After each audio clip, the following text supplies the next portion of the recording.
Doctor Strange in the Multiverse of Madness has made it into theaters. That means it's time to stop and talk all the spoilers.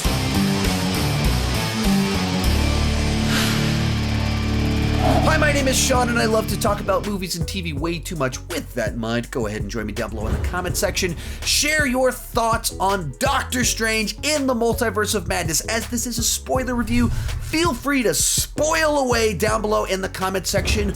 No need for spoiler warnings, and if you haven't seen the movie yet, go watch the movie, then come watch this video and spoil away with us. Now, this is divided up into all sorts of different topics. I know it's a long video, so if you want to skip ahead to a very specific discussion, look down below. We've got chapter markers. Feel free to skip to whatever subject you are interested to hear my thoughts on. And let's get started with my thoughts on the movie after a second viewing, as well as my wife's thoughts on the film. Now, I watched the movie the first time at a press screening that aired at the exact same time as the world premiere. There was no reactions to the film when I first saw it, and I posted my first review prior to looking at the Rotten Tomatoes score, prior to looking up any general consensus on Twitter or watching anyone else's reviews. That was just my fresh thoughts in a bubble. And this is a movie that's turned out to be pretty polarizing. That some people are really digging, that it was a little bit different, more horror-based, and then let Raimi off the leash to kind of do his thing. And a bunch of people, they are not digging what they got. And the word that seems to be most common of the people that weren't crazy about it is underwhelming. That's specific language, underwhelming, maybe thin story.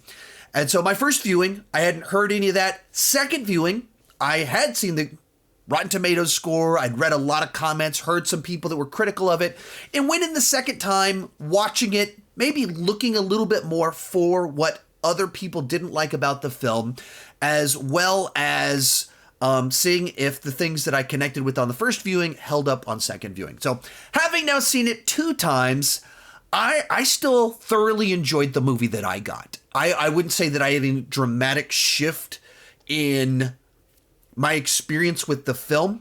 And I feel like with this movie, it's a bit of a game of expectations and taste. If you went into this movie expecting something really big for either the MCU as a whole or wanting big, gigantic cameo fest, I can see why you would leave disappointed and feel like it was a very thin story. Now, the movie itself never really promised to be Cameo Fest, Cameo Palooza 2022. Never really promised that. I had one person in the comments that said they felt like the marketing was misleading because they put Dr. Charles Xavier in there. That seemed to indicate that there was going to be a ton of cameos. And I think I would just simply disagree with that. They put the voice of Charles Xavier in there, but they really didn't tease a ton of cameos in the trailers themselves. Just teased there's going to be a little bit, and there was, and they held a little bit back, and then so they delivered some, but they didn't make that the focus of the marketing the way that like Spider-Man No Way Home made the reveal of Doc Ock a major focus and the reveal of these other characters a big focus. So I think I would simply disagree with that. But the internet hypes things up, and I can see why, because of the rumors, because of the reshoots, the way they talked about it, and that they did kind of put some people in there, that because of all that combined, you could have expected Cameo Palooza, and that's not what this movie is. But likewise, there is this sense in which it feels like the MCU keeps kind of teasing that we're going to do certain things with the multiverse and that it's going to be big and it's going to be interesting and could all there be these massive ramifications for the MCU as a whole because of the multiverse. And then you watch this movie expecting multiverse to be this big, gigantic thing and the madness of the multiverse. You watch the movie and that's not really what it delivers. There's not that much madness in this film. And the events of it, the stakes are pretty high because of what could have happened if the villain had won, but at the end of the day, the villain didn't win, so the consequences feel extraordinarily minor for the MCU as a whole. And so I can certainly see why this would seem like a very simple, straightforward story that feels like the sort of story that we told in comic book movies 15, 20 years ago. I can get all of that. But then I think there's this other audience over here that went in excited because Sam Raimi is directing another comic book movie and it's supposed to be a horror film. And so we went, Sam Raimi, man, like Evil Dead Sam Raimi or Spider-Man Sam Raimi? And you watch this film in the first 40 minutes, it's kind of generic MCU, but you get into the second half, and it's Evil Dead 2 Sam Raimi. It's goofy, it's freaky, and there's all sorts of visual references in this film that are borrowing from his bag of tricks from Evil Dead 2. That version of Sam Raimi. And so if you're someone that's been, like me, I watched Army of Darkness in like 1996, 1997. So for 25 years, the Evil Dead franchise has been part of my life. That was huge into that movie. And we're getting campy, horror, freaky images, demon possession, evil rituals, books of the, not dead, not the Necronomicon, but its cousin, the Book of the Damned, which sounds just as terrifying. We're getting that Sam Raimi in the MCU. And I think there's that group of people over here that watched this movie and went, that was cool. That was like legitimately Evil Dead 2 Sam Raimi doing an MCU film. And maybe there's some awkwardness in the way it merges the two and it's a bit uneven. But that was really cool to get that Sam Raimi doing MCU stuff with Doctor Strange. And they went weird. They let him get campy. They let it get like evil and do stuff that like is going to freak people out. And we'll talk about my wife in just a second, but it freaked her out. I love that they did that. And that's where I think there's a bit of a divide here. As an MCU film that's multiverse, I can see why a lot of people were really disappointed and feel like it didn't do enough. It could have gone bigger. It could have had more implications. Maybe it could have had more cameos. It could have been longer. Absolutely, I see what you're saying there. But as a Sam Raimi fan, that we got him in the MCU, and it's Evil Dead 2 Sam Raimi. It's weird Sam Raimi. It's campy and it's wild and it's messed up. They went there, really went for it. That's what I think a bunch of us are really excited about, that we got that in the MCU. But this is spicy food over here. Sam Raimi, that's not going to be for everybody. Some people, if you like spicy food, you love spicy food and you want everything to have spice in it. If you don't like spicy food, a little bit of spice and you want to spit it out and go drink a glass of water, which is my wife, which leads me to, what did my wife think about this movie? Now, if you watch my spoiler-free review, I said in it, there's some things in this movie that I think my wife's going to love, and then there's the other 98% of the movie that I think she's going to hate, and she's not going to like all the evilness, zombies, and creatures and horror elements. She will not like that. But because of the stuff that she was going to like, I didn't want it to be spoiled for her, so I decided, I went for it, and I decided I'm going to take her.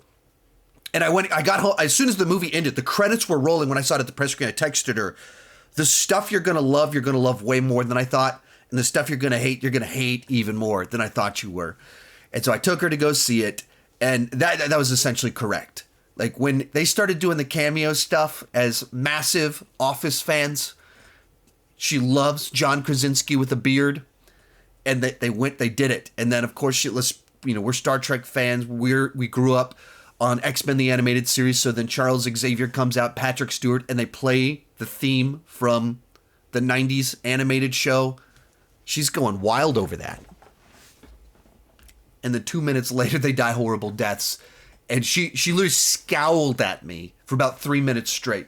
While everyone's getting murdered, she's just like giving me the death stare, just looking at me when all that went down, which I was kind of expecting. And then it got to the part where Doctor Strange opens up the Darkhold himself and demons start taking him over and he becomes a zombie. She didn't watch the next 20 minutes of the movie. She literally closed her eyes for about 20 minutes of the movie. And that's what I expected. That's what this movie is. There's a group of people that are absolutely not going to like this movie because it's a horror film, because it's a Raimi film and it's weird, and it's not the multiverse event film that they thought it was going to be. And that's fair.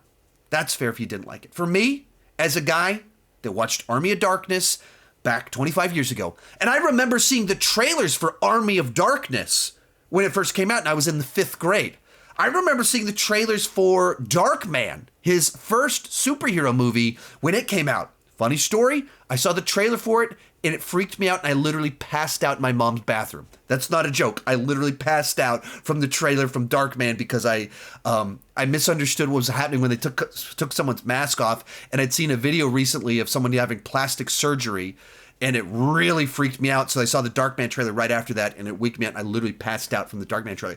So Sam Raimi has been an important piece of my development as a movie fan going back 25 plus years.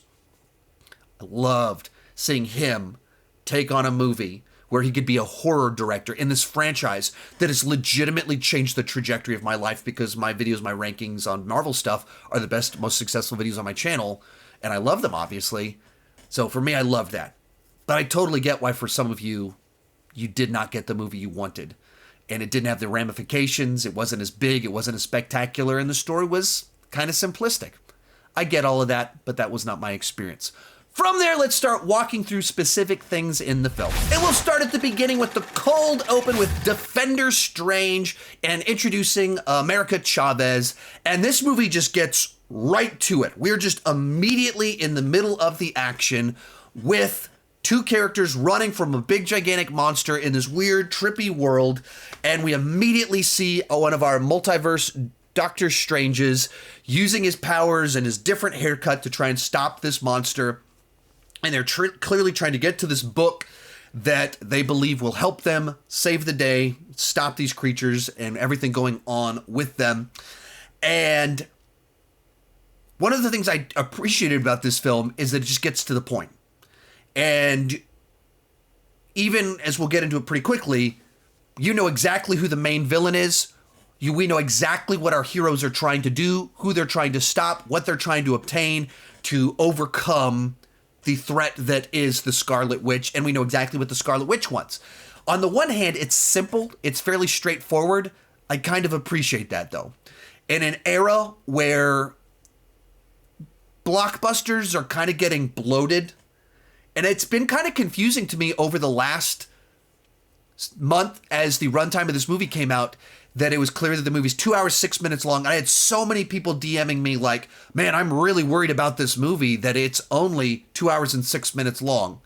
And people that are my age are like, 2 hours and 6 minutes long is not a short film. That would back when we were growing up, that would have been a little bit long for a film.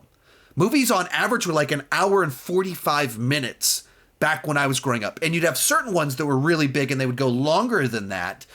And then you'd have epics that would be 3 hours, but the average roller coaster ride blockbuster was like an hour, 45 hour, 50 minutes. Some of them were a bit longer than that.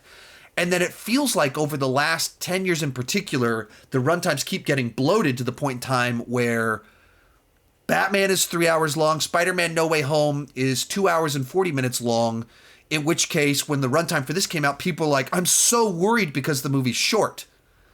When I talk to my buddy, Peter, that I go to a lot of these movies with, and I go, yeah, the movie's only 2 hours long, he's like, oh man, that is so refreshing. Like, movie runtimes are getting really long. And so seeing that it was only 2 hours, and it gets right to the point, right out of the gate, there's monsters trying to get that girl, and they believe that book will save the day. Huh. Nice, simple, sweet, to the point. Not every movie needs to be 3 hours long. I appreciate that about this film. I think it could have been 5-10 minutes longer. It would have maybe been a little bit better if it had been. I'm glad this movie was not over 2 hours and 30 minutes long. Maybe that's because I have kids and getting a babysitter, it's stressful, and there's a lot of reasons to go into that. Not every movie needs to be 3 freaking hours long. This movie did not need to be 3 freaking hours long. And it wasn't, and I'm happy about that. Gets right to the point where we're in the middle of this fight with the monster, and it sets up kind of the tension character arc throughout the film very quickly early on, where Defender Strange realizes he's going to lose this fight, and his best bet is, if I take her power she can't control, I can control it. I, Doctor Strange, know better. I can control it. Otherwise, whatever that creature is, whoever's controlling that creature's going to get it. That's bad. I'm Doctor Strange. I know best. I can control this. And we don't know it as this is happening, but that's the theme of the movie. That's the character arc for our lead character, of him realizing his ego, his pride is incredibly dangerous.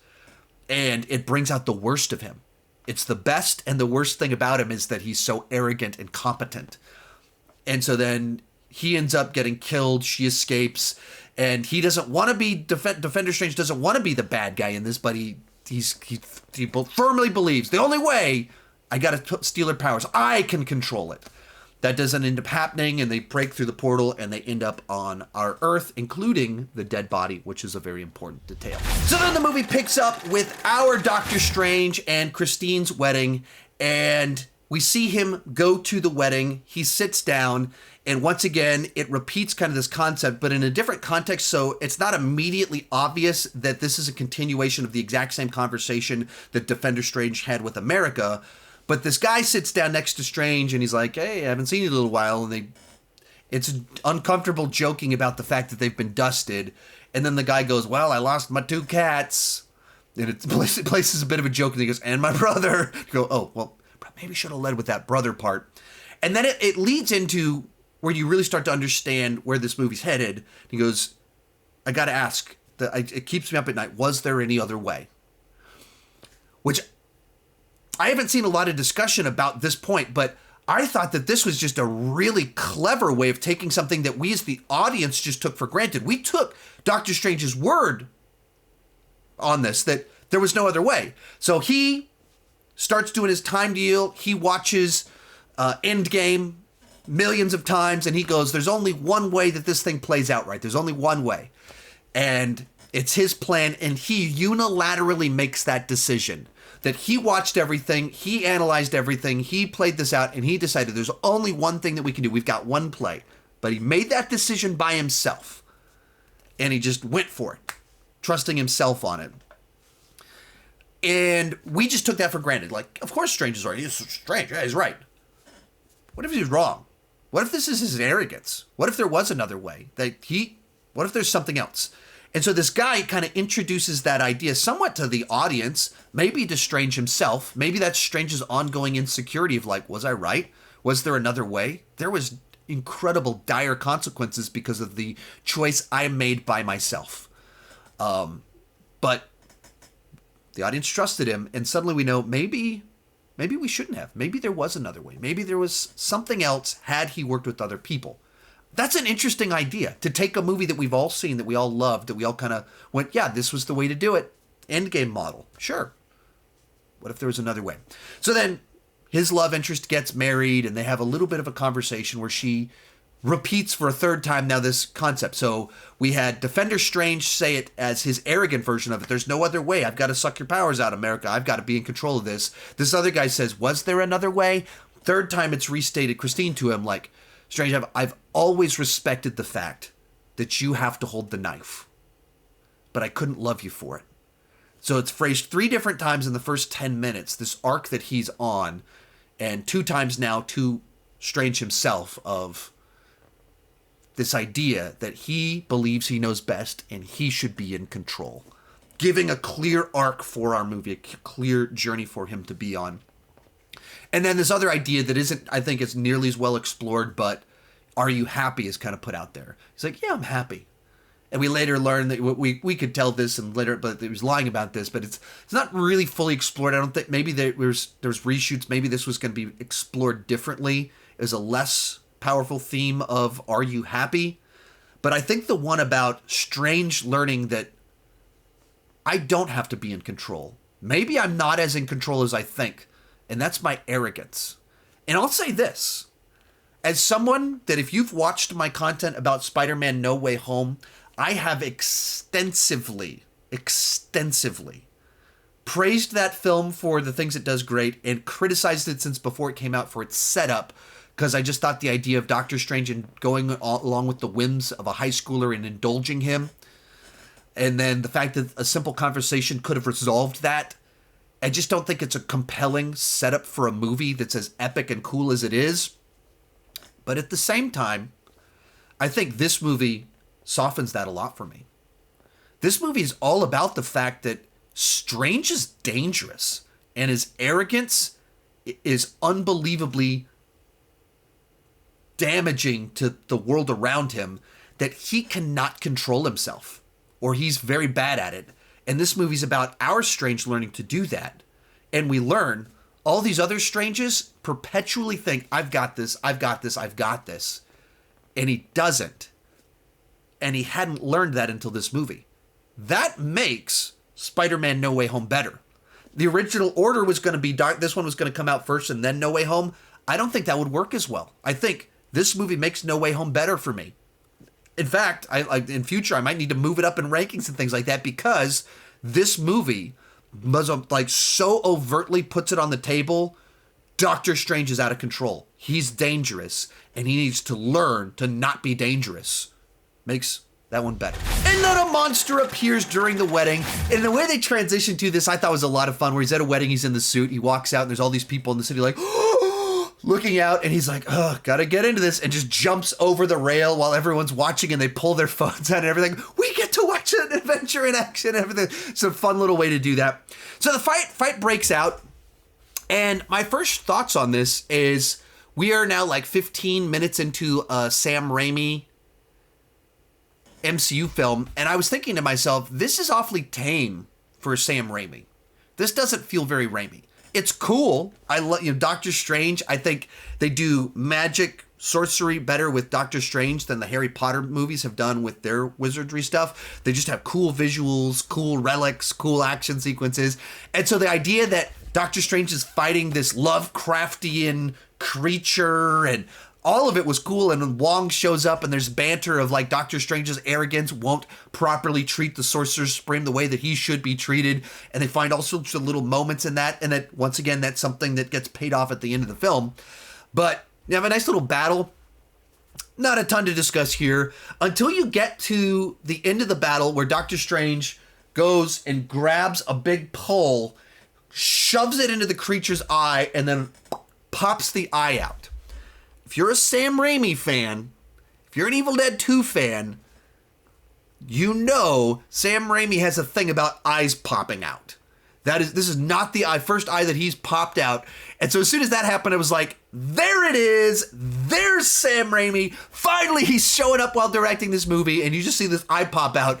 And watching with my wife, you go, you're all there. She makes those noises as well as a bunch of other people in the theater of like, we're in an MCU film and an eye just popped out. We are going for it.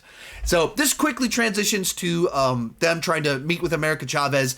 And she's on the run because Defender Strange just tried to kill her. She doesn't know this Strange, if she can trust him. And so they have their kind of exposition dumps about the multiverse and how she can jump universes, and she's being chased by someone. They show the dead body of Defender Strange. Doctor Strange buries it in some bricks, which sets up, like as soon as that you set up there's another Strange body here, you go, how's that going to tie back in? They're going to do something with that. That's going somewhere. But what are they going to do with that body right there? But clearly established, we've got a dead Doctor Strange body right there. And so we kind of learn that she's being chased by someone. It's magic. It's not just sorcery. And this kind of leads to, who do we know that knows witchcraft? Wanda. So Doctor Strange goes to talk to Wanda, and she's living. It kicks off with her kind of having a dream about her kids. She wakes up, and then immediately she's outside, with her plants. Doctor Strange walks up, and we see kind of the scene that was in the trailer about, hey, I need your help to try and fix the multiverse. And they start having a conversation about America and what's going on with her. And as they're walking, Wanda goes, yeah, America, why don't you bring her here and I could defend her? I've dealt with this sort of thing of having powers you don't understand and trying to deal with that. And then pretty quickly you see the energy, like she changes a little bit, and the energy of Strange is like, wait a minute, what's going on here? And almost immediately Wanda goes, oh, you didn't tell me your name, did you? And you realize, oh, something's not quite right here. And then the world crumbles down. You realize she's in full-blown Scarlet Witch mode. And this is all a projection. None of this is real. And she is not herself. This is a very, very dark version of Wanda. That's not just Scarlet Witch, but like evil Scarlet Witch. And we very quickly learn she's the one that's been sending these monsters trying to get America. She is the one behind all of this. She's the villain behind everything. And once again, I appreciated that we're not doing a villain We're not hiding who the villain is. There could have been a version of this movie, and maybe there was a version of the script where Wanda teams up with them, and then it goes on, and then it's revealed going into the third act. Surprise, she's the real villain. Like, I can imagine a scenario where that was a version that they had of this film. Because it seems like they've been doing a good bit recently with the MCU of like, let's hide who the real villain is. And then, surprise, it's really this character behind it. Surprise, this person's behind all of it. And certain movies that works really well with. And sometimes I think you just need to make it clear who's behind all of this. And I've seen some people say that Wanda's turn to evil was a little bit too quick. Honestly, I think you're just giving her too much of the benefit of the doubt. Wanda was established in the MCU as a villain. She started as a villain, and then by the end of the movie, she's recruited to be a hero. And then the next time we see her, she's trying to be a hero, accidentally gets a bunch of people killed, and she needs to be protected from herself, and she's being locked up by Vision to stop her from being dangerous to others. And then what happens immediately after Vision dies, she takes a city hostage on accident. And at the end of it, when she does the right thing, the characters kind of apologize to her, like, they'll never know what you sacrificed. But she doesn't fully seem to own how dangerous that she is. That's the threat here. She essentially to herself is still kind of in this mindset of, why they all look at me like I'm a monster. They hate me for what I've done. She's so in her world of her pain. She's had terrible trauma. I understand why she is the way that she is. She's someone that is incredibly damaged and hurt. She's not someone that's inherently vindictive. She's not someone that's out there overtly selfish in the sense of like, she's just out there for more power. She's out there for more money or anything. Like, she's not that version of evil. She's someone that at their core has always just kind of wanted a safe family. She doesn't want any of this. She doesn't want any of the excitement. But she had extreme childhood trauma. Then the one person she had was her brother. And she lost her brother, and then she found Vision, and she lost Vision, and then she created a fantasy world where she had kids, then she lost them. She just keeps wanting to have a family, and it keeps ending horrifically and tragically. But she's a person that's never been able to control her powers fully. She's never been safe. She's never been that. And so at times she could be the hero because she's not this inherently evil, vindictive person. So she can be on the good side. But she's also unbelievably damaged and out of control. So she is a threat. So you leave the trauma of Vision dying, and then she creates this fantasy world. And at the end of it, once again, it ends. And there's one more family that she had, that she loved, that she lost. And so she turns to dark magic in search of, how do I get my kids back? I can't lose my kids again. I need to get my kids back. That's all in there. That's like, I don't need 10 scenes to see her go from anywhere to anywhere, because WandaVision ended with her sitting there, the real evil looking book right there in front of her, going through it. I think it set the stage right there. There's no jump for me. There's no gap between the Wanda that was there before and here. Just time passed of her turning to dark magic, trying to get her kids back. And that's who we see. Someone that has been consumed by the temptation, the thing that corrupts the mind, that gives you the power you need, but it brings out the worst of you. Tunnel visions you into something. That's exactly what happened to her. She keeps saying, I'm being reasonable. To everyone else, she's not being reasonable, but in her own delusional world that's been corrupted by the Darkhold, by this Book of the Damned, that can tempt her with giving her everything she's ever wanted, that family, her kids back. And people all throughout the movie are like, what happens to the other you in that other world? What about this? What about this? And she's just fully in the delusion of, I want them and this can give it to me. And all of you you're stopping me from being with my kids. you're killing people to stop me from being with my kids. It's such a myopic delusion, but that's what temptation does.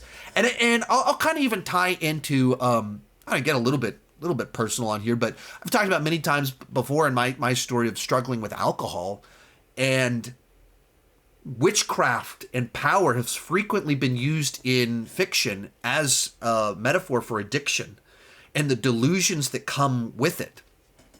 This was done heavily in season 6 of Buffy the Vampire Slayer, that does kind of very similar sorts of arc in here of running this metaphor of Willow becomes addicted to witchcraft and dark magic and trying to do things, and trauma drives so much of her actions to be the worst version of herself. And you see that again here, where when you're in an addictive state, where there's something, you just have this tunnel vision and you rationalize everything, and everything is filtered through this very in a vacuum morality. That's exactly what Wanda's doing. That's exactly what the Scarlet Witch is doing. And she's no longer herself.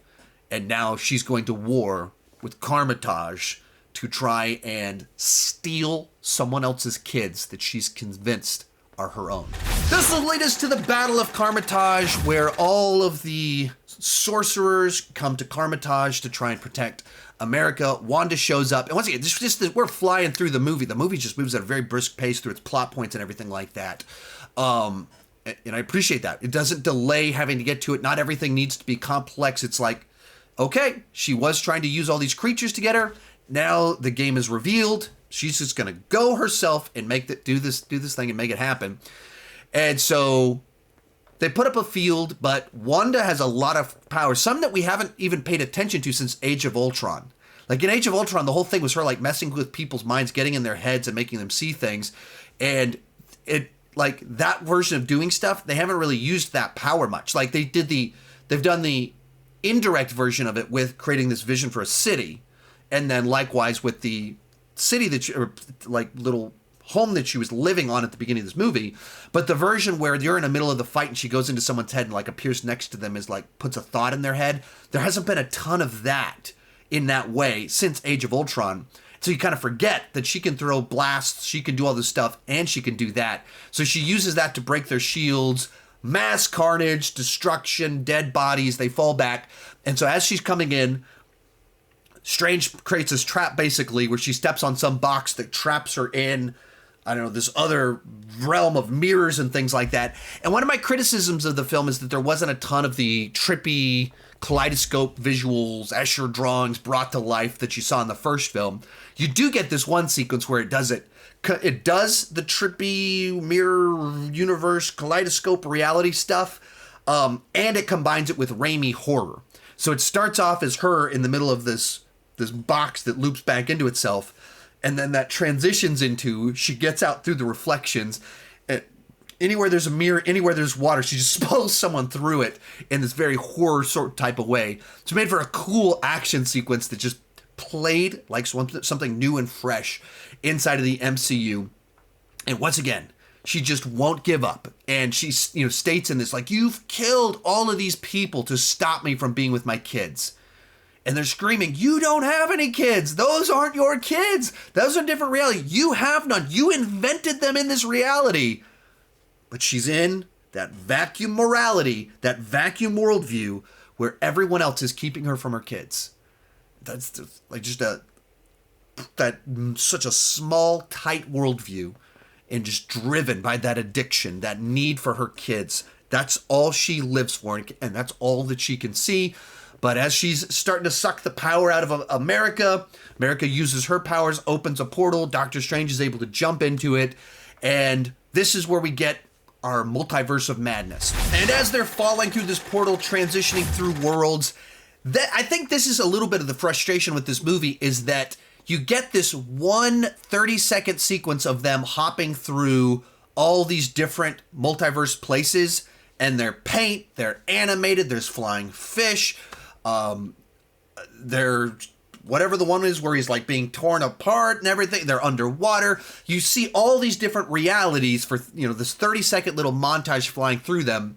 But then from there, you get our world, the Illuminati world, and the Three-Eyed Doctor Strange world. And those are the only three we really spend time in. We have that outer world where I forget the name of it, but the good sorcerers used to be evil sorcerers. So you have kind of a fourth realm in there, but really we're only in three realms, even though we teased Paint World, Animated World, and all this other stuff. And so immediately when you go, look at all this stuff, we almost have cool stuff, but not quite. It's reasonable that that's underwhelming for people. Like, why didn't you do more with that? It was right there. You just went, ta-da, and you didn't do anything with it. And once again, that's, I think, the tension in this film. If you're really excited that we got Sam Raimi doing wizard horror, and so you have trippy kaleidoscope reality with Wanda, like creepy monster coming out of a reflection, and then all the stuff that comes in the back half of the film, then you're excited about this film. If you're less excited about Raimi horror and you're like, oh, cool, multiverse, there's our madness right there. Oh, for 30 seconds, that's all we got? And then we go into this crazy reality. What is this crazy world that we spend time in? You go on red and stop on green.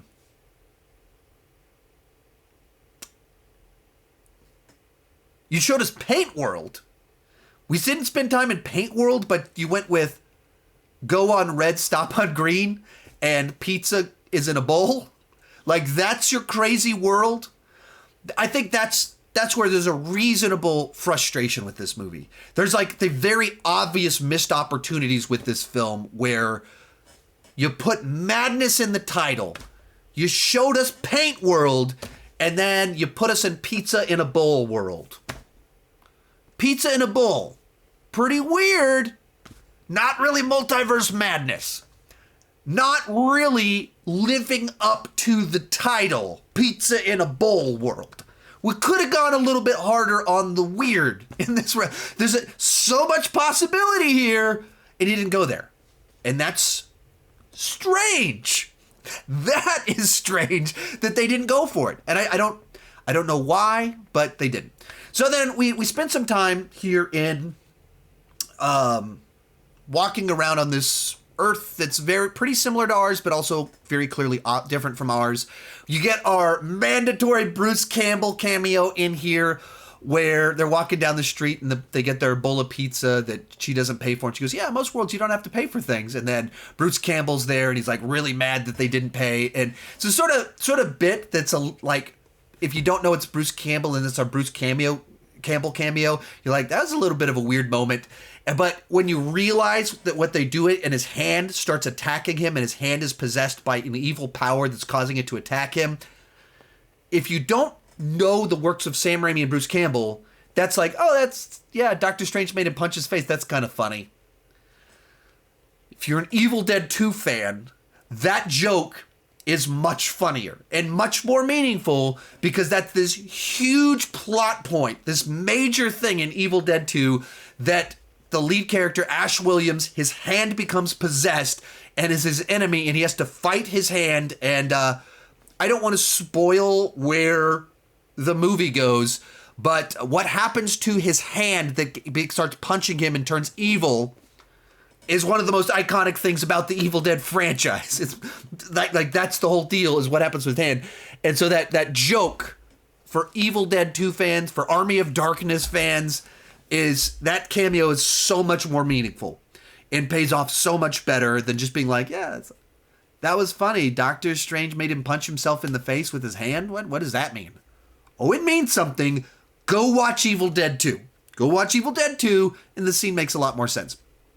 So as they're walking around, they also have a couple of these little moments where they step on a deal that's the exposition scene, backstory machine, that immediately gives everyone their backstory to help you know the most important thing about them. And so, of course, there just happens to be tech right there on the street that reveals your most intimate and private thought that is displayed there for everyone to see, which is a pretty cheap and lazy writing. Of all the ways to reveal this information, just having them walk down the street and it's like, oh, just right here, just stand on this, and then it reveals the most important defining thing about him is his love for Christine and that she gave him this watch. So it adds some extra weight to using that. We know the watch matters, and it ties into a bunch of different things, but it's just like really important to him because she is so important to him. Okay, cool. And then our other character steps on it and it's like, oh, here's the point in time where two moms die. Like, We just kind of displayed that for everybody to see, just there on the street. That's awfully intimate to be public. It's a little bit lazy writing to kind of reveal some stuff, but I guess it gets the job done. That you learn the information, and so we kind of learned that essentially she got stung by a bee and lost control of her powers, and she's been on the run ever since. On the run throughout the multiverse, trying to figure, raising herself while lost in these portals of not sure what to do with it. And, maybe the movie could have paused a little bit longer to linger on what exactly that meant. But, it's not like you don't really need to fill in the gaps. The whole idea is that she's on the run. That's her whole existence, is trying to live, and now she's being chased. So that's what her life is. She's just on the run. There's not much more to it than that.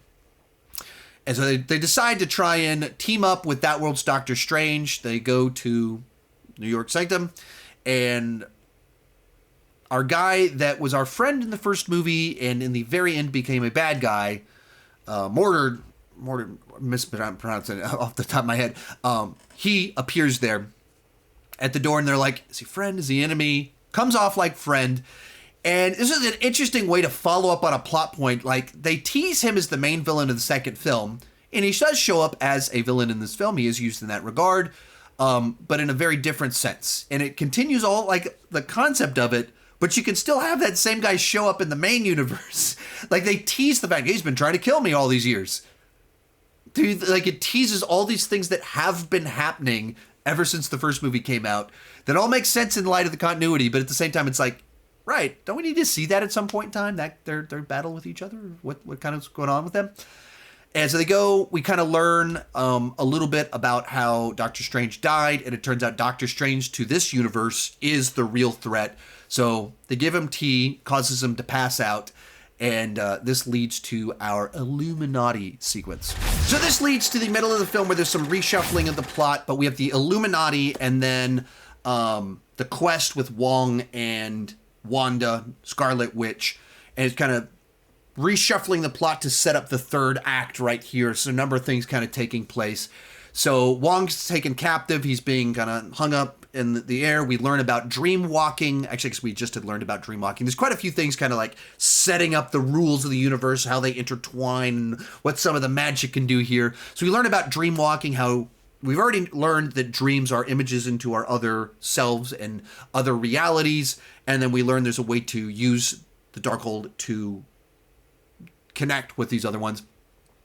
So while Wong's hanging there, one of the other survivor sorcerer people run up, destroy the Darkhold, burns themselves to death, and Wanda is not happy about this because she was just about to take control of a body in another world, and then she saw her kids and then got sucked out of it. So she threatens to kill some other sorcerers. Wong decides to give in. I don't know if that feels entirely in character that Wong would see he just watched a ton of his people killed to stop her, and now he's about to go and give her what she wants because a few people are about to be killed. Feels like there's a pretty big disconnect there, but then again, I guess that is the whole idea of watching people, torturing people, is that most of us don't like watching our friends being tortured, and so then we give in. They rushed that point a little bit. Maybe should have given a better reason why Wong gives in something beyond that. But if you're trying to do quick storytelling, you don't linger on it too much. So we turns out the book itself is a copy. A temple is actually the place that has all of this. So they go to this temple, so she regains access to the Darkhold and realize it's a temple really for her, with a statue of her and a bunch of demon creatures that are her friends. Once again, Wong tells her, isn't it enough to know that your kids are happy somewhere else and they're loved? She didn't want to hear that, so she blasts him and he falls down the cliff to wait until we get to the third act of the film. Back to our multiverse world. We learn that this world knows a lot about the multiverse, and Christine is actually an expert in the multiverse, and she does not trust Strange. Clearly they have a relationship, clearly they still have a little bit of chemistry there, but she doesn't want to be friends with our Strange. Then some Ultron bots show up, grab Doctor Strange, take him to a chamber to meet their superhero team, not the Avengers. Theirs is the Illuminati. And we learn that essentially it's a council formed by Strange to make the hard decisions no one else is willing to make, and to make it as a group. And the concept of this is important because Our theme is Strange acts unilaterally. He was going to do that in the opening scene. There's no other way. I got to kill you, America. Our Strange did this in Infinity War. There's no other way. I've got to give the stone to Thanos. This is the thing that Scarlet Witch views as just unbelievable hypocrisy. So our theme of the movie is Strange learning I can't unilaterally make decisions.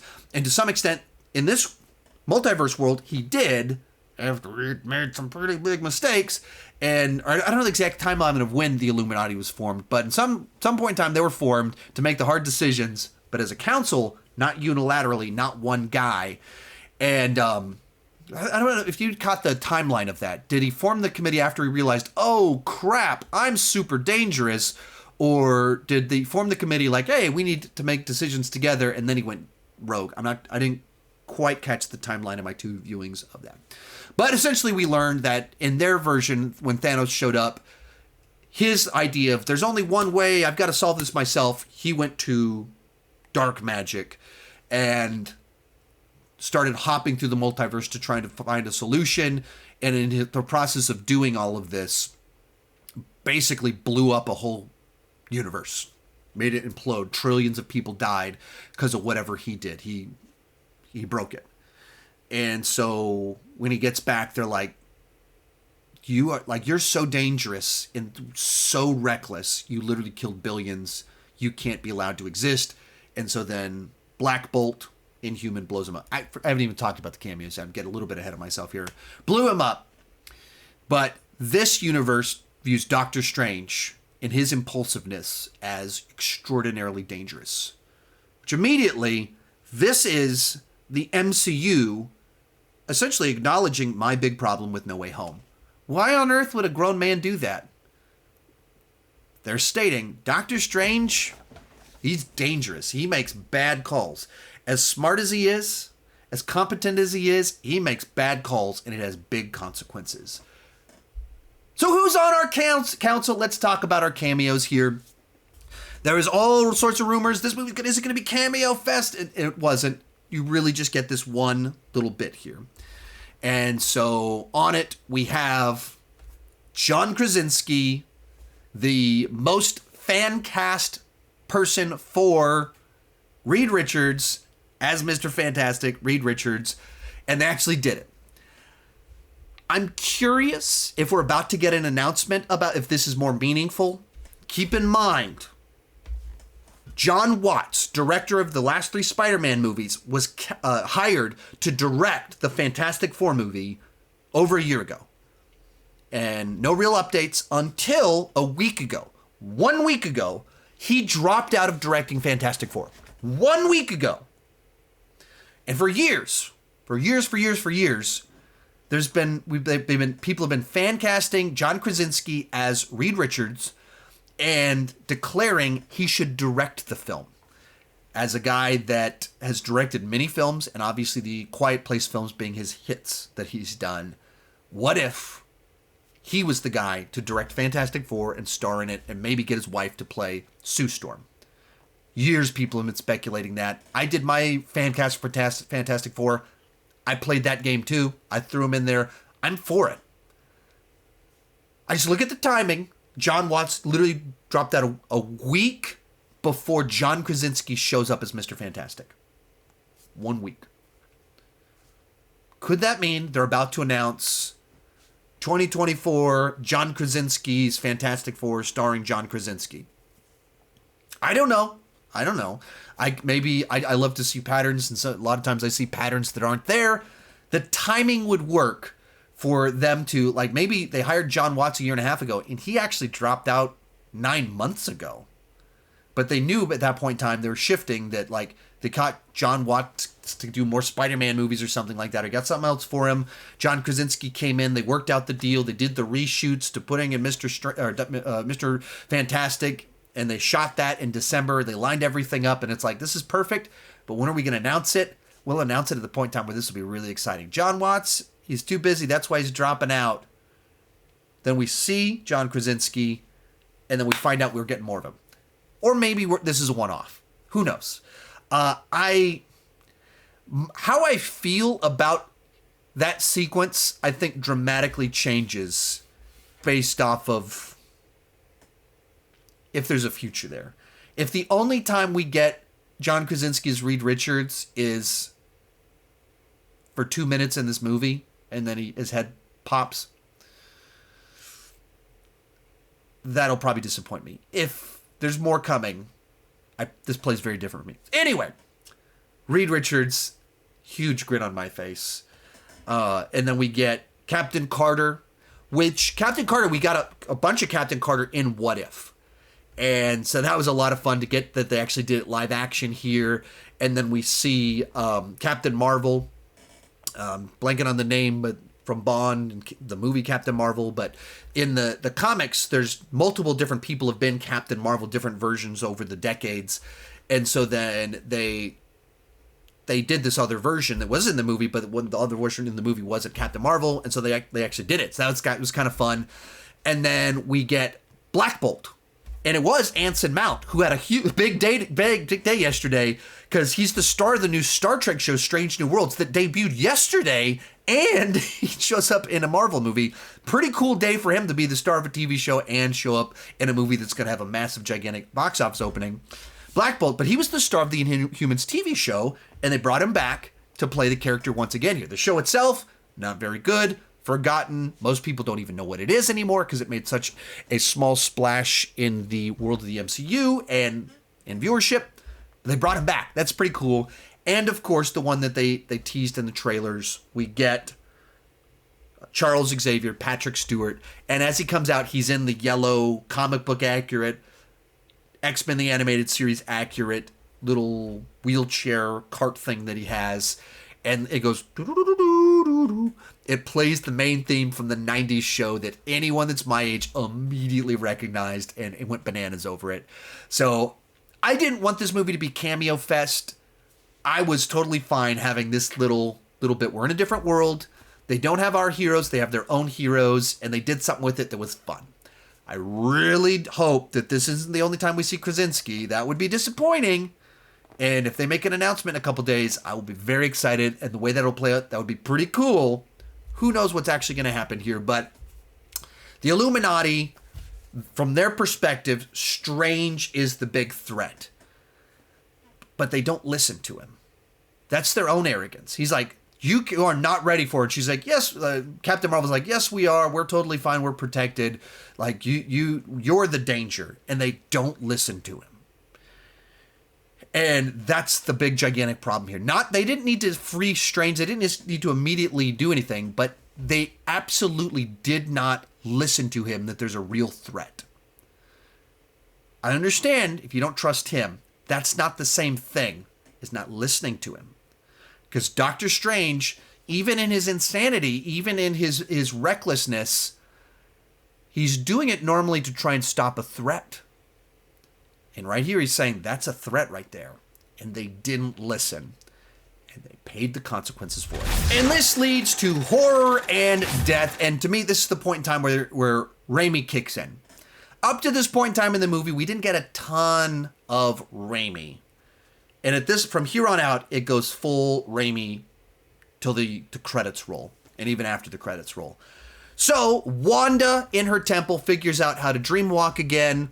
And Dream walks into her Wanda, and even the way this sequence plays out where she's like walks into the kitchen and she looks at a picture and the picture starts looking and turning and looking at her, and the lights start bending and she looks down at a bowl and it's an ocean. This is pure Raimi. This is pure Evil Dead 2 stuff. And the Raimi starts to come out. Scarlet Witch takes over the body, flies to the fort. And once again, Illuminati doesn't listen to Doctor Strange. They go to stop Doctor Strange. Black Bolt walks up and they say, hey, if you don't back down, one word out of his mouth and you're gone. And like they're saying, we understand why I've got kids myself. She's like, oh, you have kids? They have a mother? They do have a mother. Well, good. They'll still have someone to raise them. And so then Black Bolt prepares to say something. She says one word out of his mouth. What mouth? Bends reality to make his mouth disappear, and then his head just implodes in on itself, explodes in a way that was like, oh, I can't believe you put that in a PG-13 movie, in an MCU film, This is where my wife starts looking at me like, I'm going to kill you.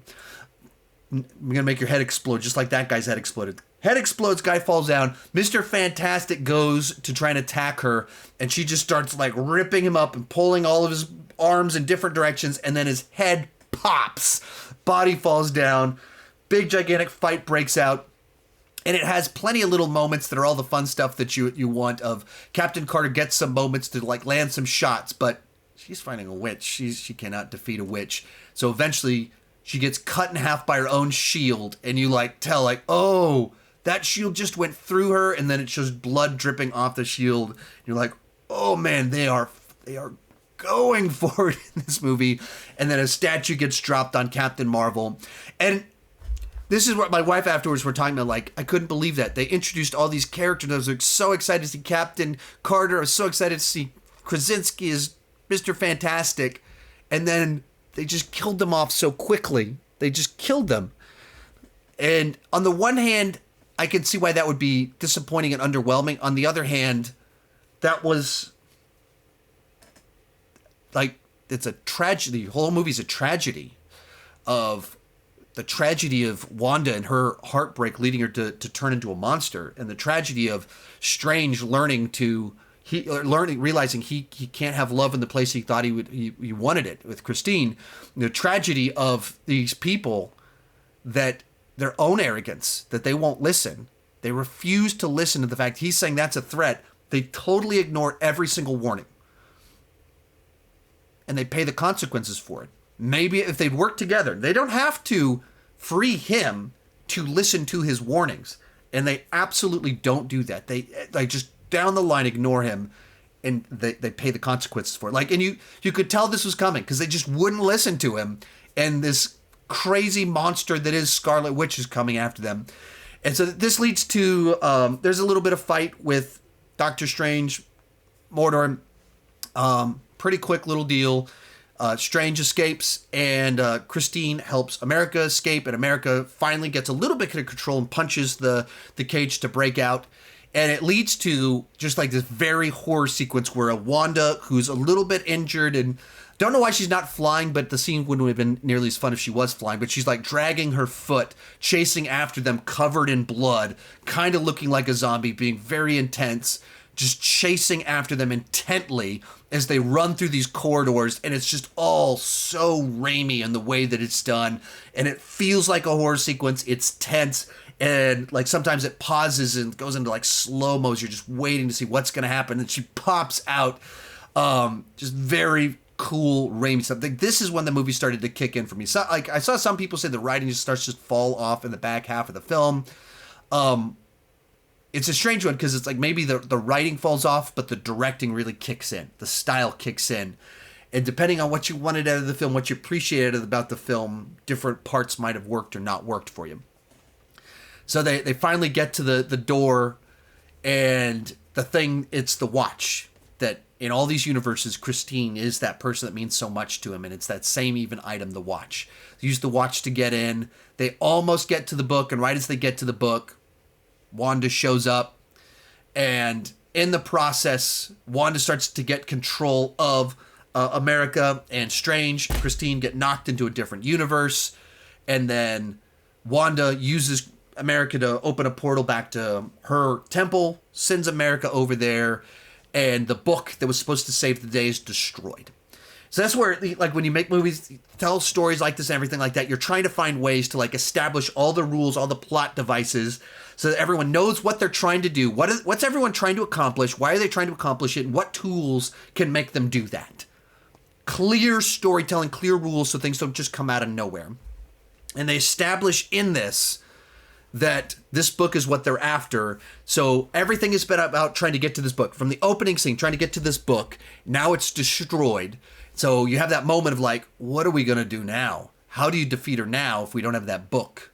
And how do you get back if we're stranded over there? They have America. What do we do? You have that all is lost moment of, man, uh-oh, we are in a bad position.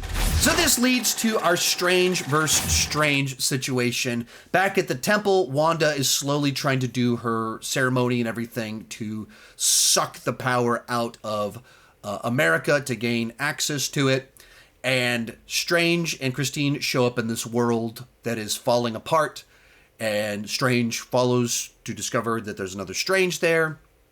And this Strange kind of went bananas because of Christine, and he just really wants her, and he's cuckoo for Cocoa Puffs because he's been messing around with our Book of the Damned quite a bit.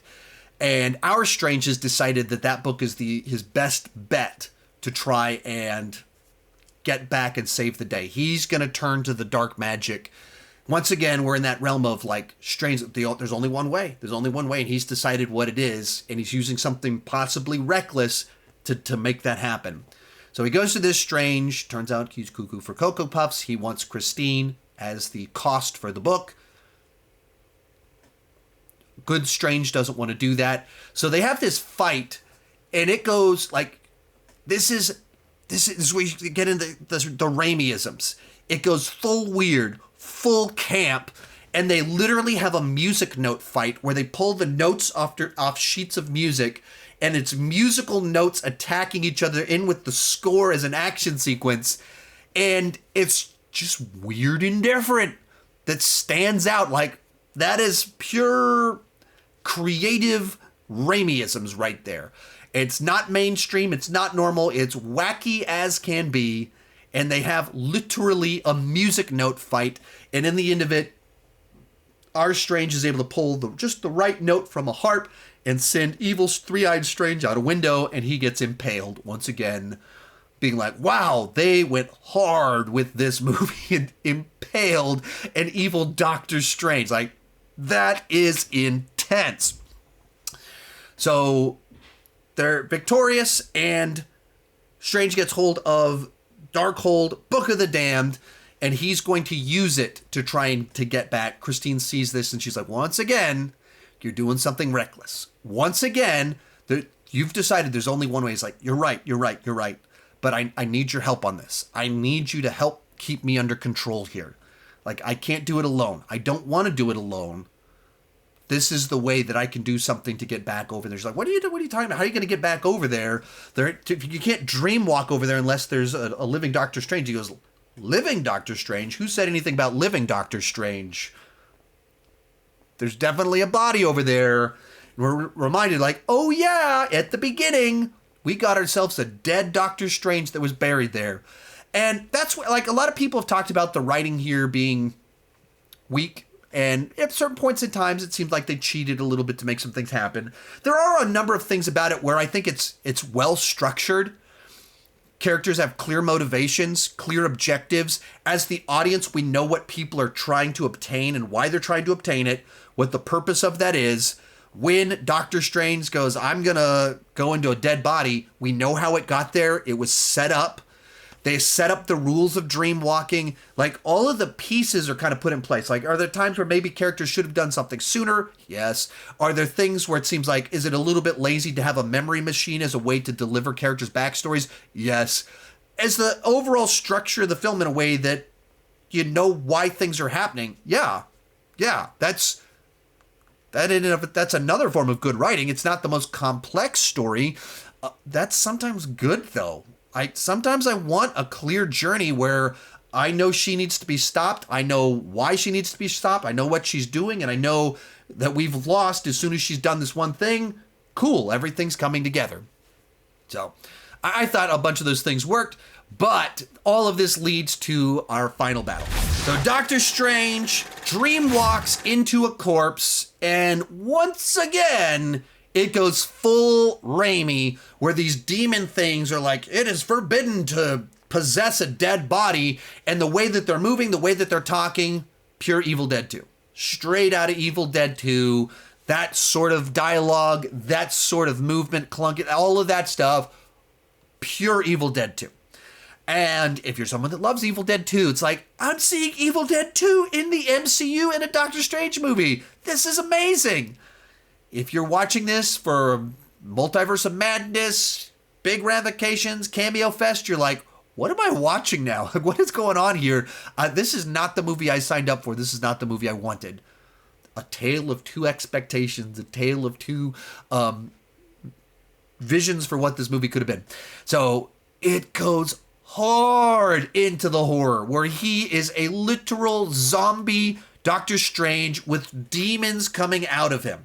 I guess right before this, there's a whole fight where the demons are trying to pull over his body, and Christine has to like battle them off, and literally grabs an urn that she lights and goes, "Go back to hell." Full cheesy one-liners in an MCU film. I am all there. I am there for it all day long. That sort of thing. Lights some of these demons up, and she's like, "You're the master of sorcery. Master them. Be her in control." And like, tells him to like control the demons, and he does. He starts controlling demons as a zombie Doctor Strange, and flies in to go to battle. And all the time, Wong finally climbs up, joins in, and so the two of them battling against Wanda. This probably could have been a little bit longer. There's 4 gargoyle monster things. One of them is taken out by Wong, and then 3 of them are standing there, and Strange just goes whoop, knocks them off the cliff. Feels like, okay, you could have like had a minute of them fighting those, and you could have done like, what's the equivalent of Zombie Strange kaleidoscope reality? What does that look like? What's the equivalent of all the trippy, bendy world city stuff for the monsters with Zombie Strange? What is that? Why don't you do that for a minute in this movie, like, as opposed to Strange just goes like this and they fall off a cliff? Seems right there. There's a more interesting version of that. And then we have a little bit of Zombie Strange, like sending zombies to attack Wanda and messing with her a little bit and everything, but not as much as you want. Seems like there was room right here to do something more creative. For all of the things where there is creativity, we have a final fight here with Zombie Strange, and it's awesome that they did Zombie Strange in my mind.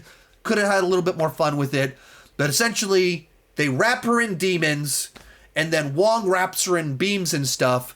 Strange runs over to America, and Wong is the one that says the only way, you have to suck up her powers. You have to take her out. And throughout the course of the movie, Strange, he sees himself differently by seeing these other versions. That the one at the beginning was going to kill America to take her power. And he heard that. He's like, what? I don't want to do that. I don't want to be that guy. And then he goes to another universe, and Strange used the Darkhold for powers, and it destroyed a universe because he unilaterally made a decision. And then the conversations at the beginning where people were like, was there another way? And Christine says to him, you're the one that always has to hold the knife. And then that's repeated another time in the movie. Like, you're the one that always has to hold the knife. You have to make the decision. And then he goes to a universe where Strange has gone fully bananas, and he's just like killing people left and right. So this Strange is grown and changed, and he's seen the worst of Doctor Strange through others. So he can see the worst in himself and his worst impulses, and also realize the best of himself and realize, I'm not the one that always has to be in control. I don't always have to hold the knife. And this girl, why can't we trust her with her powers? Everyone's telling her she can't control her powers. Why not? We've seen her do it before. Why doesn't she just let her do it now? And maybe they needed one more scene earlier in the film, maybe better establishing her control of it. They showed little things, maybe a little bit of a pause to show she could do a bit more, I think would have helped a bit. You don't need a ton. Just something making it a little bit more clear she knows how to use her powers. And then, so she gets up and he says, you go take her out. You go fight this witch. Another like Raimi one-liner, cheesy one-liner. I'm all for it. So you have a little bit of a fight there. I had someone in the comments say like, this movie, of course you have to have the gratuitous girl power fight. Like, gratuitous girl power fight? At the beginning of the movie, from the very beginning, it's established she's so powerful, Wanda wants her powers, and then the whole movie establishes Wanda's so powerful that she could destroy everybody. And the whole movie is about America being chased by Wanda, Scarlet Witch. So the idea that the two of them would have a fight, that the person being chased would fight the person chasing her, that's not gratuitous. That's the freaking plot of the movie. That's what the movie's about. And even the way it plays out, it, like, America lands a couple blows, but so did Captain Carter, so did other people. Other people had successful moves against Wanda. It's not like the only person that could hit Wanda is America. So, yeah, she lands a couple punches and then immediately goes, I can't win this fight. And realizes this whole thing is about Wanda wanting to get to her kids. And with this delusion that if she gets to her kids, they'll love her and there'll be a happy family. That's not what's going to happen. The way you beat Wanda is you need the only person Wanda will listen to is her own kids. She's not going to listen to even her other selves. The only way to reveal to her the monster that she's become is for her to see the way her own children react to her. So opens a portal into this family that we've seen before with her kids, and her kids look over and see her and they just start crying in fear. And then Wanda in that universe runs up and she smacks her down real quick, and her kids are just crying. She's like, and immediately Scarlet Witch is like, what are you doing? What did you do? And she's like, I didn't do anything. You're doing all of this. They're just seeing you and you're scaring them. And so she's like chasing after her kids, and they're like crying and running, and she's like yells at them. She's like, I'm sorry, I didn't mean to. And they're just so afraid of her. She's like, I'm not a monster. I'm your mother. I would never hurt. She literally says, I would never hurt anyone. And then the camera like pans down to other good Wanda, the actual mother, knocked out on the ground. And you have this moment, like the only thing that could snap Wanda out of this Scarlet Witch delusion is for her to get everything she always wanted. Her kids right there. She wanted to take these kids. Now she's there with them, trying to take them. And they are terrified of the monster that she's become. She is not their loving mother. This is a horrible monster. And that's what she needed to see to snap out of it. So she sees that and immediately, oh no. Like the myopic vision, the tunnel vision, the vacuum worldview, that small way in which in her little bubble, she's being reasonable. This is her being merciful. This is her not being a monster. Why are you guys trying to keep me away from my kids? And then in the moment, she realizes the lie. And that's anyone that's kind of dealt with, it's tough to have those moments of clarity, but like find that, but like real alcoholics, real addicts, that's the hardest thing. As in the 12-step program, they talk about in the first couple of steps, like I realized the insanity that I was living. It's like the word insanity is in there, that you live in this bubble to where you think you can control it. It's not that bad. One last drink, all these lies that you believe, the rationality, but in addiction, like it's insanity. You're living in a delusional world of insanity. And the first step right there at the beginning is you have to realize that's what it is. It's insanity. And the thing that snaps Wanda out of her Scarlet Witch insanity, her addiction to her children and controlling things and all of that, the thing that snaps her out of it is seeing her kids and the reaction, and she has her moment of clarity in it. Oh, crap. I am a monster. So she starts to back off, and then the Wanda of that world, she's like, they will be loved. Like, they will be loved. And so Scarlet Witch backs off, goes into her temple, and realizes this thing corrupted me. So many people died because of this book. So she decides she needs to like destroy the whole thing and crumble everything in on it. And so then she destroys the temple itself, and in destroying the temple, destroys all the Darkholds and all worlds. And I don't know if that's the last we see of Wanda, the Scarlet Witch. That's kind of disappointing. It's not so much that I need her to have a redemptive arc, because I think this is the tragedy of who she is. I don't think she's supposed to be a hero. She's always been so broken that she's always been a threat. And that they've always said that about her. She's susceptible to being manipulated. She's susceptible to making mistakes. She's susceptible to indulging her own delusions. That's what she's always been in the MCU. She's not driven by malice. She's not driven by evil. So she can do good. She can be on the good side. But on the whole, There's so much trauma there, so much loss, so much pain that she perpetually is a danger to everyone around her and the multiverse as a whole. So I hope this isn't the last we see of her. And when you have magic and all these other things in multiverse, it's certainly possible to bring her back. I had someone message me like, do you think, that's the end of her? Because they can't kill her off. She's so powerful. You can't kill off the most powerful Avenger. First off, is she an Avenger? I know she wanted to be. They tried to be. She's gone really far down a dark path where I don't think you can come back and have an easy redemptive arc. And you can't get the lunchbox again, as the movie said. But more importantly, the fact that she's so powerful is one of the reasons why it's difficult to keep her alive. As soon as you have someone that's as powerful that you just showed her easily take out the Illuminati, take out all of Kamar-Taj, Doctor Strange can't stop her. When you put her in a movie, when she's reached this level of power, what's the threat? Who can fight her? It just makes everyone else null and void. Why do they even need to be here if we have her? And that's one of the reasons you have to kill her off or make her the villain. Because she's a compelling villain because she's so powerful and not driven by something shallow like just wanting money or power.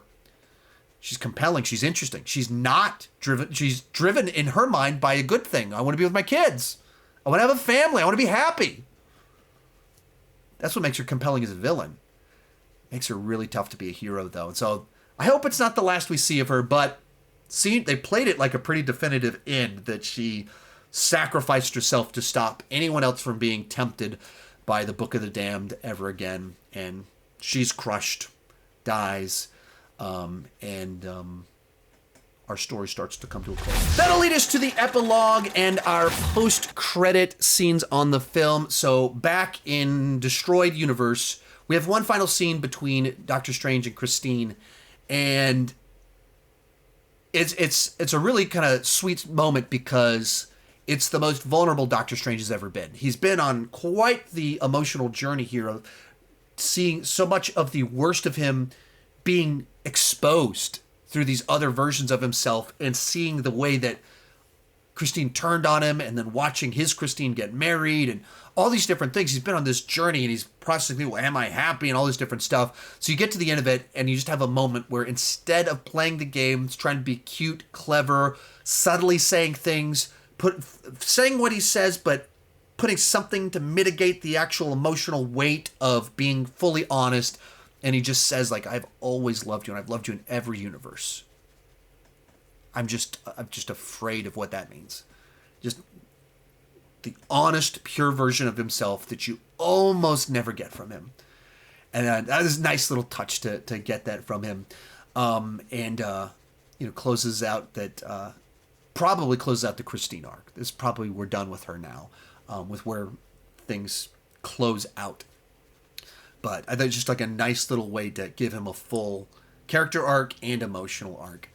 So we continue our epilogue, and at Kamar-Taj, we have America being trained. And I think they needed another scene right here with her of like, so why didn't she go get her mom's? She figured out how to make portals. Why didn't she go to her mom's?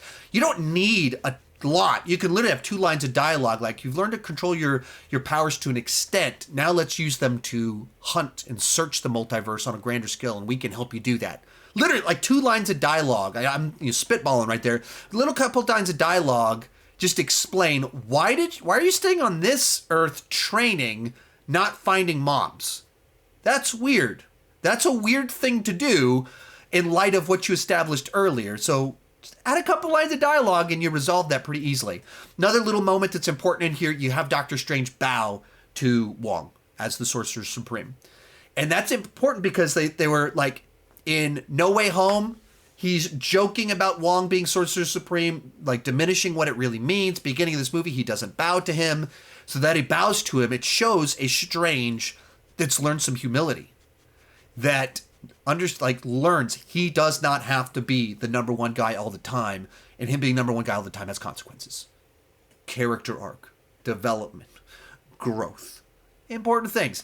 And then the movie closes out with some happy music playing. He's walking down the street, almost goofy happy music is playing, which Sam Raimi likes to do from time to time, and then all of a sudden he gets a headache, grabs his head, and third eye pops out of his forehead, and evil Doctor Strange with the third eye earlier had said it exacts a great toll. And we realize there it is. This Strange worked with the Darkhold, introduced that dark magic. He went into his own corpse. Even Wong asked him, "Are you feeling okay?" He's like, "I'm feeling great." Ta-da! Maybe not so great. And don't know where all that's headed, but it seems to be headed somewhere interesting. And finally, we get our post-credit scenes. And the first one shows up. It's only like 30 seconds long. And it's a bit of a weird follow-up to what we just got, because it ends with third eye, him walking down the street, but eye pops out of his forehead. And then this one starts off and it's like, he's walking around again, portal opens. And it was like odd to like repeat the scenes in the, like, I don't know why you would have them play like that, because they play odd as back-to-back scenes, because it's two scenes in a row where he's walking and then a thing on the street and the thing happens. So first one happens, and the first post-credit scene happens, and someone's there, and it's Charlize Theron, who I hadn't heard any rumors. I didn't heard anything about her being in MCU, her being cast. That was not the rumors that I've been aware of. I don't follow leaks. I try not to see these things, but that was like, whoa, what is this? And it's Clea Strange. It's love interest. That's probably where this is headed. You close out the Christine arc, and then you introduce her, who becomes the love interest. That's the love interest he can actually be sorcerer person with and have love interest with, be actual relationship with the life that he has. But so she opens a portal. I forget the word, or I word for it, whatever it is when you mess with the multiverses. And his third eye appears. He's like, "You afraid?" He's, "I'm not afraid." Third eye appears. They head into it. Real short. There's a pleasant surprise. Teasing a little bit of what's next, but an actual casting thing I hadn't heard about, and we actually got it. Then we get the second one, and it's the payoff to the Bruce Campbell one, where the guy is still punching himself all this time later, keeps punching himself, and once making clear it's that hand punching himself, and then he looks at the screen, he goes, "It's over!"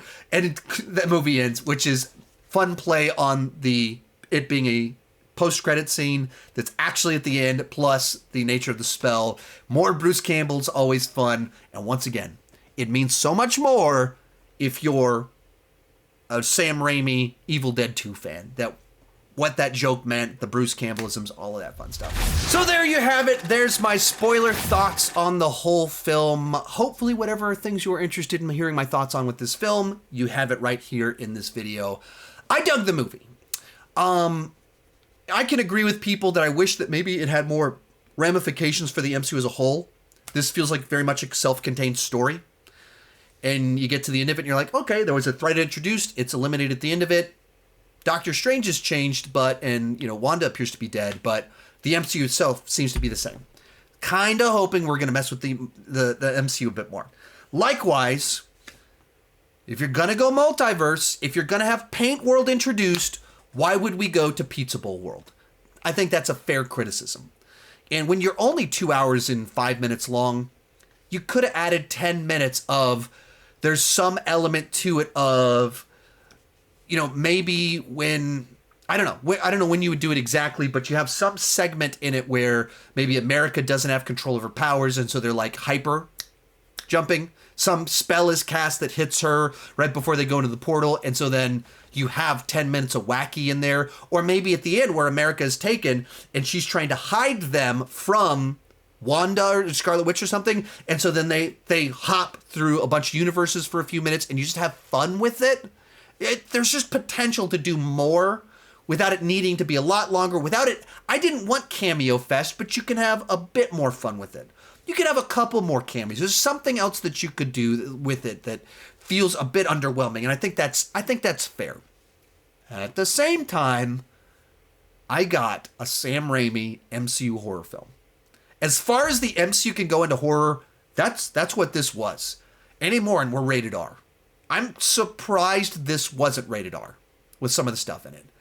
So I enjoyed it. It's tough to know how it'll age with me, because a lot of times you're always excited about seeing a new movie. There's an energy in the room. There's a freshness to it. And in the case like this, like first Sam Raimi movie in almost 10 years, and it's Sam Raimi that feels like a Sam Raimi from 30 years ago. So sometimes the energy, the excitement of that can fade a little bit, but there's a lot of cool stuff in here. There's a lot of things that I really enjoyed. And some of the criticisms I don't fully understand. Some of it I can't get where maybe it hasn't been articulated well enough. I haven't watched enough spoiler reviews yet to see exactly what people are referring to when they say certain things, and maybe in the comments you can fill me in on some of it. But I didn't mind that it was a more simple, straightforward story.